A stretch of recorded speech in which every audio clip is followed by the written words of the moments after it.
Welcome back to the GTN Show. This week, the big topic is, of course, the big showdown this weekend in Germany, the SUB7 and SUB8 attempts. Yeah, we're going to be bringing you all the details, the start times, behind the scenes on the course, and the inner workings of the teams. Yeah, we also have the Commonwealth Games selection, swimming plans within your goggles, and a £500 stem for your bike.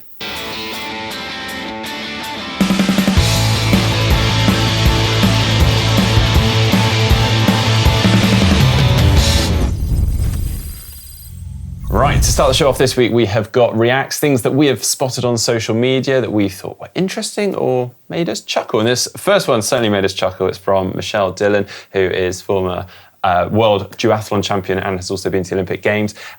She is doing a bit of a throwback to when transitions, I guess, didn't give out penalties for badly racked bikes. And I do remember these days, this is the Windsor Triathlon, I believe, by Human Race, and you literally just had to hook one of the handlebars over and obviously the bike would just flop everywhere. And I mean, this is taking it to another level. I do not know what's going on with the bike behind. Fortunately, I think hers is the one at the front, which isn't too bad, but that one at the back, I mean... Well, when she said on the post here, throwback to when the no penalties, my bike's a black one. And I was thinking it was the one at the back. Yeah. I was like, my goodness, are you proud of that racking? I mean, guess it maybe saved some seconds, maybe cost a little bit in damage afterwards. I do often remember running in and you'd like be moving someone's bike because it would be like flopping over and you're like, oi, move. But hey, they've sorted that one out. A little bit chaotic, yeah. Slightly different post here that has been reposted several times. It's made quite an impact. It's from Kat, and it's a quote, actually, most probably from the Ironman World Champs. And she's just made a point here of everybody has a different body shape. So to idealise one specific body shape that may look like it's low in body fat percentage is wrong. We should embrace the fact that health is the most important aspect, and everybody's body fat percentage will be slightly different to get the absolute most out of themselves for performance. And I think it's obviously touched a chord. It's been shared numerous times, as you can see from this post, but Kat's mentioned that before, and people have labelled her of not looking like a runner, and I personally know what that feels like. I've often been told that and can run faster than people who look like runners, and I just think it's opening up an important can of worms, I'd say. Definitely, I love that. Next one from Damien Hall, who is the Epic Ultra runner, actually lives very locally to us, went after the Pennine Way FKT, or fastest known time. He was trying to beat John Kelly's time. I think they've done a bit of toing and throwing between Damien having, John Kelly having, and now Damien was trying to get it back. Unfortunately, he got to 218 miles-ish through the 268-mile ultra. Now, so you understand this, you kind of do this in your own time. It's not a race as such, so you sort of set off when you think it should be best conditions, and it really wasn't the best conditions. He was battling a headwind pretty much the entire duration, and it took him until 218 miles to finally go, you know what, I think we're done. And actually his supporters, who he was ashamed to turn around to and say, look, we've got to stop, actually said, well, to be honest, mate, I thought you were going to stop a while back. I mean, they were probably glad as well, weren't they, by that point? I mean, I was reading that post on the way home from running a marathon yesterday, and I was on my feet for 4 hours, and the fact that he did an extra 24 hours with thinking he couldn't do it, I was just like, gives me more of a sort of kind of understanding. I don't know. And I think he was trying to do it. Wasn't John Kelly on his way back to America, and he was trying to get it in? So there must be some pretty high incentive to push him on, and he still couldn't quite get through that. But impressive anyway. Yeah, definitely. Next one from Asker Yukendrup, who I follow on social media. I know we've done some stuff with him before on the channel. He's put this very interesting post about glycogen synthesis after exercise. And I thought I'd pop this in because I think a lot of us are quite guilty for finishing exercise. Perhaps we're at work, you jump in the car or something, and it's not until like an hour and a half, 2 hours later before you actually get some food in. And this is just showing the importance of carbohydrate being ingested immediately post-exercise and how much that then improves your absorption rate into your muscles, so your muscle glycogen stores, which is very important for us during exercise. And I mean, what about the carbohydrates found in cider and beer? Because I mean, I'm quite good at getting those in quickly. Do you reckon? Should we ask Oscar? Well, I think we should. Maybe that's one for another video. Yeah. This next one, I actually had to watch a couple of times through. I suggest you guys taking a full watch of this, of Holly Lawrence being filmed going through through an aid station. And I thought it was some comedy sketch, because I haven't actually counted how many cups, but I think some of her viewers might have done. You have a go.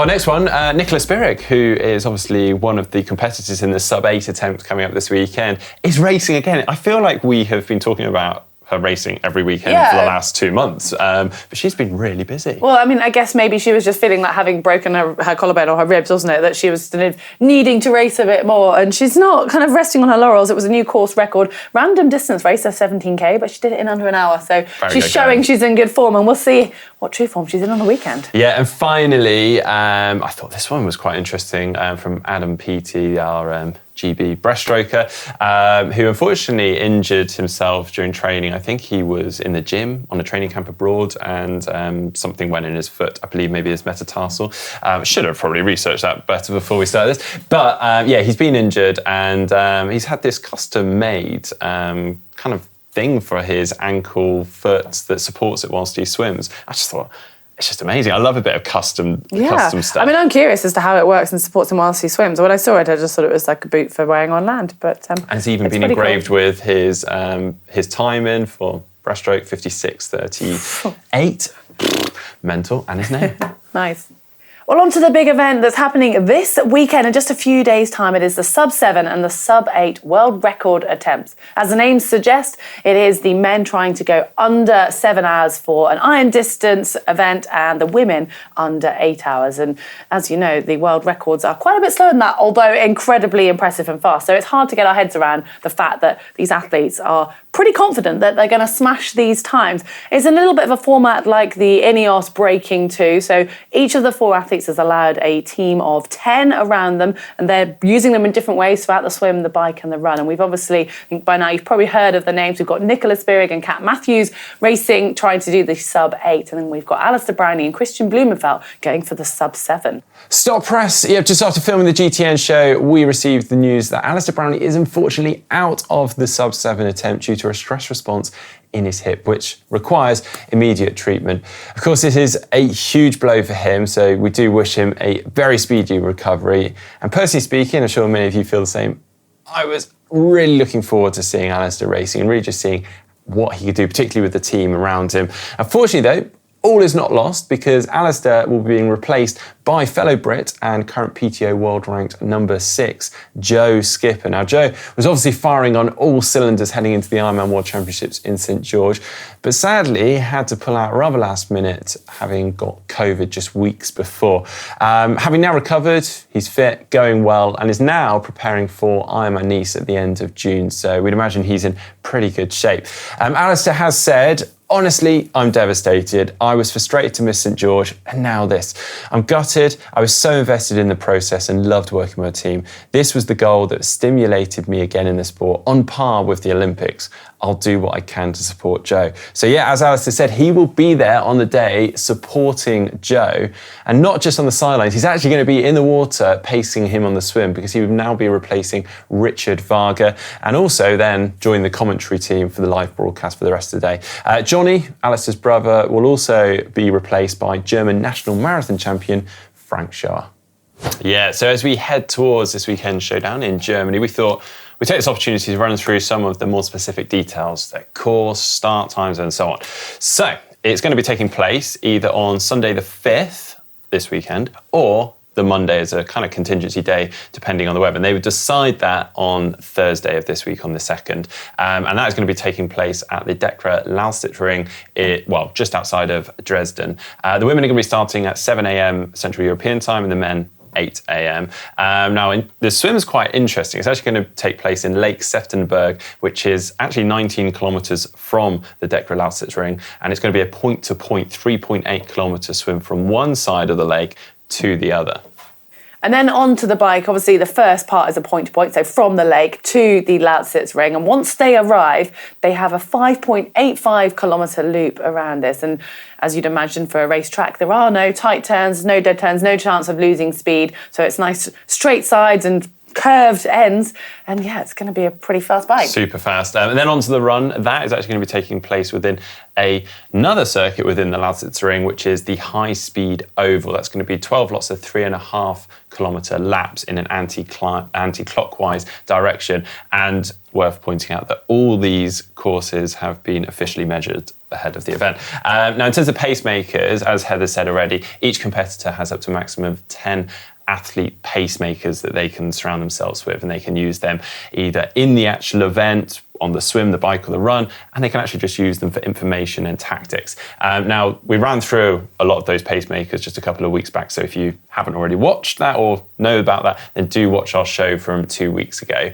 But they really have recruited some royalty, both swim, bike, and run, and triathlon, actually. We've got the likes of Alex Dowsett, Harry and Charlie Tanfield, Lars Botelier for the swim for Christian's team, Amelia Watkinson, Imogen Simmons, and Ruth Assel. Yeah, it's kind of almost been a like show your black book within triathlon, swim, bike and run, isn't it? And it's kind of been this like battle of who can get to who first and who can bring them into their team. But it's hard to build something like that because until you know who you've got, you don't know who else you want. Yeah, and I do feel sort of like it's almost like a game of kind of trading between the teams. I did feel for Kat, obviously being brought in rather late to this with the whole change. Obviously, then having to find her team quite last minute, and potentially there were a couple that she might have ordinarily gone for, and they'd already said, "Well, look, I've already." I know there were a few last-minute changes from team to team, which sounds she's got a very good team. Interesting, it's been an interesting dynamic. Well, like you said, I mean, then we've obviously got some who are just using one swimmer, some who are using two. There's going to be so many different dynamics on the bike. Some who are opting for all of them around them, and then in and out. And I think the run is most are just opting one or two. Is that right? Yeah, and some actually, I think everyone's got at least one. But you could, I guess, I mean, how much drafting you get on the run? It's more there for morale. Exactly. Yeah. The interesting thing on the bike, you may see people coming off, pausing for a bit, and then coming back in, versus, as you say, some just staying there for the entire thing. And the skill of that as well, because unless you're really practiced at that, it's exactly. You know, are you going to be gaining? Well, I have seen actually on Matt Bottrell's social media, they're out there practicing it all week. They have been out there since last week, I think, doing it. So, exciting. Pretty cool. Now, to better understand just how tough this is, let's take a quick look at some course records over the years. So, fastest iron distance time is by Christian Blumenfeld, 7 hours 21. Granted, current assisted on the swim, and that was in Ironman Cozumel last year. And Chrissy Wellington's obviously from Challenge Roth back in 2011, 8:18. Yeah, well, if we break it down and look at the fastest for the individual disciplines, we've got the fastest swim time within an iron distance, this is 42 minutes, 17 seconds for the men, which equates to 106 per 100. For 3.8K. You're there on it. And the women, 45.04, a 111 per 100. I don't think I could do 100 at that pace right now. And then the bike, it actually comes from Jan's Tri Battle Royale, and he did a 3:55.22. Which equates to, 45.9 kilometres per hour, which is, let's give this a bit of perspective here. The Tour de France 30K time trial average speed is roughly around 46 to 50 kilometres an hour. So given that they're going to try and hold this then for 180K is pretty impressive. And then the women's is 4:26.07, which is from Daniela Incona in 2018, where she absolutely ripped the field apart. Yeah, crazy on that course, and you think how flat and much, in theory, faster this one's going to be. Anyway, on the run, we've actually got Gustav from Florida in 2021 with a 2:34.51, which is 3:40 per kilometres, or 16.4 kilometres per hour. And then the women, it's actually a 2:41.57 by Kristin Muller at Ironman UK back in 2011. You've got to go for that. Which is a 3:50 per But if we the reason why we're going through this, because if you bring it all together, all of those fastest individual discipline times, that gives us, on the men's, 7 hours, 12 minutes and 30 seconds. And the women's, 7 hours, 53 minutes and 8 seconds. So quite interesting, given that these are literally the fastest times we've ever seen within iron distance triathlon racing on those individual disciplines. And, well, the men's still isn't under 7 hours. Yeah, it makes the men's task definitely look harder than the women's. And I think that's kind of been the general consensus, hasn't it? That the women's record has stood for so much longer than the men's as well, which is kind of reflected in those times, I guess. Well, I'm definitely looking forward to this weekend. I hope you guys are too. Yeah, so set we'll be your alarm clocks, On with Tri News now, and obviously the Commonwealth Games are fast approaching. In actual fact, they're in July of this summer. It's come around so fast. Yeah, it's crazy, isn't it? Well, all the teams have been gradually announcing their team members, and New Zealand have just announced theirs. And within that is Andrea, who was Hewitt, now Andrea Hansen, has gone away, had a baby, and we thought maybe had even retired from the sport. Apparently she never announced that retirement. She's just turned 40 and she has been selected to compete in her 4th Commonwealth Games. She won a bronze back in 2006 in Melbourne. She won a bronze in the mixed team relay at the last Commonwealth Games and is now part of a 6-strong team in New Zealand as they she bids to hopefully make it into that relay team and to potentially win another medal. And that will be competing just 15 months after having her child, which is amazing. The other members of those team are Nicole van der Kay. We've got Ainsley Thorpe, obviously Andrea Hansen. We've also on the men's side got Taylor Reid, Hayden Wild and Dylan McClough. Yeah, exciting stuff. Well, now on to another piece of news we saw, which was really quite touching. It's from a recent event at a UK triathlon, the Outlaw Tri. A man called Sam Perkins completed what he has deemed his one last try. He was diagnosed with motor neurone disease 3 years ago at the age of 37, which is basically a degenerative disease of the nervous system. And with his team of supporters, he managed to complete the run leg of the triathlon and helping to raise money and awareness for motor neurone disease. And apparently they're close to raising £100,000 for the cause, and just a really lovely story that he was told he wouldn't probably make it to his 40th birthday. It is his 40th birthday this year, and he's with the help of everyone. And amazing, because it sounds like he was a very, very active and fit guy before, having completed at least 40 triathlons prior to this. So absolutely amazing, as you say, one last try, so congratulations. Yeah, and keep up the fundraising. And now for What the Tech. Form goggles, which I expect most of you are aware of, have basically augmented technology so that you can see the pace or whatever metrics, heart rate, etc. that you want to have while swimming, so displayed in front of you, which is pretty cool in itself. Well, they have just upped their game and they are now offering a subscription, so you can have a plan. They've got 20 plus different workout plans to get you to whatever goal that might be for $19 a month. And within that, there's actually 1,000 session plans. So instead of having to write it on your hand or stick it on the wall or try and memorize your session and all the paces, you can have that as you're swimming along, as well as the pace that you're going at. I mean, it's quite a lot to digest. It's definitely going to make some boring swim sessions quite interesting, can't it? And definitely. Keep you guessing. I think it's a pretty cool development. Yeah, and also you will see the pacemakers at the SUB7, SUB8 Attempt this weekend wearing those goggles to keep them on pace so they're not swimming too fast for their competitors, which actually is probably going to be the thing. Yeah, exactly.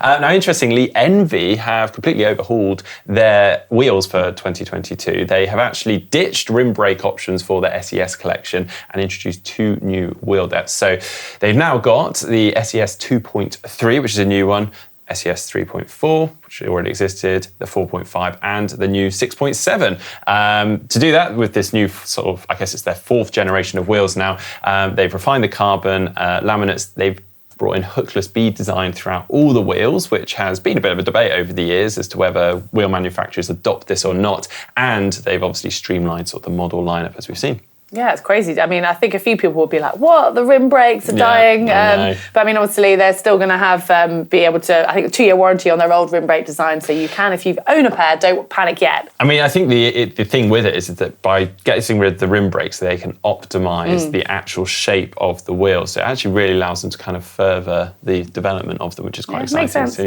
Well, next up, we have a £500 3D printed stem. Yeah, very impressive. This one comes from Mythos. It's a company founded by Dimitri Katsanis, one of the so-called secret squirrels behind British cycling success on the track over the years, and has launched this 3D printed stem called the Elix, which, as I said, costs around 500 quid. Now, he's been involved in, as I said, a lot of success over the years. In fact, 100 gold medals across Olympics and World Championships and 3 Grand Tour victories. They've also supplied 150 3D printed handlebar setups to British cycling, including the titanium bar that you would have seen Bradley Wiggins using when he went for his hour record attempt in 2015. Yeah, well, this material they're using is called scalmalloy, which both of us had no idea, never heard of it. Though. Yeah, it does. It sounds pretty cool, doesn't it? Well, it includes magnesium and aluminium, which we're all probably quite aware of, and then also scandium, which I'd never heard of. However, this is apparently an amalgamation that's perfect for 3D printing and is used quite commonly in the aerospace industry. Well, the idea of this stem, and Mythos is saying that basically it's going to reduce those high frequency vibrations that you get on poor road surfaces, so it could be great for riding in the UK, while still optimising the stiffness needed for a sprint. So it's kind of giving you the best of both worlds. Right now for the race news, and starting off with, we had Ironman Brazil. Ronaldo Colucci was out front all day long in the men's race. He was part of an 11-man strong group coming out of the swim, led into T2 along with Arnaud Galou and Igor Amorelli, and then just dominated on the run to pull clear, with Igor Amorelli settling for second and Fernando Toldi in third. Yeah, well, the women's race was dominated by Pamela Oliveira. She had a small lead out of the swim, but by T2 at the end of the bike, she had a lead of 15 minutes, so unsurprisingly went on to take the win pretty comfortably ahead of Joanna Reiter, who was second, and it was Beatriz Neres in third. Yeah, well, next big race we had was Ironman 70.3 Krashgau. Interestingly, we had Justus Nieschlag on the start line, who is known for obviously his success over short course racing, and particularly actually over the super short course racing in Super League and Arena Games. But he was back to doing middle distance racing, having last done one, I believe, back in 2020, and he took the win. Fairly comfortably, actually, over Frederick Funk in second and Ruben Zapunkt in third. Well, on the women's side, it was a return of Laura Phillips. So if you've followed us over the recent weeks, you would have seen that she had to have a pretty last-minute drop out of the World Champs, which was devastating for one of the favourites. She caught COVID only a few weeks before and was still umming and ahhing whether she could make it out to race, and then realised that no, she had to give her body that rest, and has taken some time out and has been building back her training. And she was kind of playing it down before this, saying this is very much just going through the process, excited to be back racing. And she had an amazing race, got pushed by Daniela Blemmel, but she did take the win in a time of 4:19.04, so 2.5 minutes ahead of Daniela Blemmel in second, and it was third place to Julie Lamello of France. We also had Challenge St Polten this weekend. The men's race was won by Nicholas Mann, and then on the women's side it was Lucy Buckingham that took the win there in a time of 4:15.48, setting a new course record and beating actually Anna Howe's course record, which is not half bad. She did make it pretty hard for herself though, because she had to take quite a last minute 30-second penalty as she was being chased down by Grace Theck. Now, interestingly, she got that penalty for blocking on the bike as she was trying to pass some of the men's groups, which seems deeply unfair, but she managed to hang on for that win, and Grace Theck taking second. Yeah, well, over to ITU racing, we had the Azarenka World Cup, and Johnny Brownlee was back in action, tuning in his, I guess, fast twitch muscles ahead of the Commonwealth Games, which he'll no doubt be targeting, and he was on a mission. He managed to actually drop everyone on the bike and had a dominating performance there, so I'm sure he'll take a lot of confidence from that in what's going to be quite an important year. And the women's race was won by Sandra Daudet of France. Yeah, well, we do have a lot of racing coming up this week, obviously the big one being the SUB7, SUB8, which we'll obviously be tuning into, but we also have the big Escape from Alcatraz. Yeah, I love that Ben Canute is going to be going back, obviously trying to take his 5th consecutive win, which is not half bad. Also going to be joined by the likes of Jason West, Ben Hoffman, Eric Lagerstrom, and then on the women's side we've got the likes of Holly Lawrence, Jackie Herring, Jodie Stimpson, Danielle Lewis, and various others. Okay, now moving on to take a look through some of the photos that you've sent in to us. We have loads of good ones this week, but don't forget you too can send in yours using the photo uploader. Link is on screen right now, or you can find that description down below. First one's a great one though. It comes in from Dave. It's from Scarfield Pike in the Lake District. He says he was taking part in the Triathlon X Half Ironman, which he says is arguably the toughest half Ironman out there, and says that we should come and give it a go on, he says, July the 9th, 2022, where he'll be doing it for the 5th time as well. Oh my goodness. But this is a really cool photo. Imagine getting this. So apparently one of the mountain rescue helicopters was landing beside him whilst he was running past on the half marathon, and one of his friends took this quick snap. Also, he got a nice little snap of him doing a wheelie up Hard Knock Pass. Now, for anyone who doesn't know what Hard Knock Pass is, it's a very tough climb here in the UK, so good work. Yeah, Probably not that hard, actually, doing a wheelie. Yeah, you're almost there anyway, aren't you? Yeah, exactly. Some of those hills you do feel the front wheel getting a bit light. Our next photo has been sent in by David, and in the background he's got his felt F75. He's in North Vancouver in Canada, and it's a really sweet picture. He says, my son Oliver competed in the 8 to 11 age age group as a 7-year-old and finished strong. And he said he competed himself in the sprint and finished 4th in his age group. And isn't that just brilliant? That's what triathlon's about, if you ask me. Nice. And finally, we've got these photos from Tiffany from St George. Said they drove 20 hours to go and support and volunteer at the Ironman World Championships. 2 of the many highlights from the week were taking a morning ride up Snow Canyon on their new TT bikes and meeting James at the pro briefing. And there's a nice photo of them together. They did say that they're sad not to meet you though, Heather. Oh, did they? Oh, that's very sweet. Next time. And now it's Caption Competition time, your chance to win a swim cap or a GTN drinks bottle. And we had this picture last week of someone having their wetsuit removed in transition. And I think you guys were inspired by James's great caption that got us going last week. But we've got several to choose from. First runner-up comes from Colin Maxwell. Last time I trust that size guide. Nice, like it. We've got some good ones this week. Savage Pro said, wow, he said it from GTN. Would you rather race naked or in a wetsuit? Triathlete?